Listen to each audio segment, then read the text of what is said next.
Të qenit I sjellshëm me asistentin tuaj të inteligjencës artificiale mund të kushtojë miliona dollar. Kështu së paku pretendon shefi ekzekutiv I OpenAI, Sam Altman.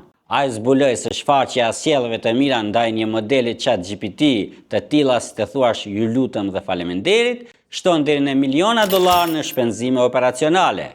Altman ju përgjigj një përdoruesin e mediat sociale I cili pyeti se sa ka humbur kompania në kostot e energjisë elektrike nga njerëzit që janë të sjellshëm me modelet e tyre. 10 miliona dollar të shpenzuara, kush e di, ka shkruar Altman. Kjo shifër mund të mos jetë saktë për çdo mesazh për ChatGPT, pavarësisht se sa I parëndësishëm është, kërkon që AI të inicojë një përgjigje të plotë në kohë reale. Dhe kjo duke u mbështetur në sistemet kompjuterike me fuqi të lartë dhe duke rritur ngarkesën llogaritëse, duke përdorur kështu sasi masive të energjisë elektrike. Kujtojmë se modelet e AI mbështeten shumë në energjinë e ruajtur në qendrat globale të dhënave, e cila tashmë përben rreth 2% të konsumit global të energjisë elektrike. Për të mësuar më shumë rreth zhvillimeve të fundit teknologjike në botë, lexojeni telegrafi.com.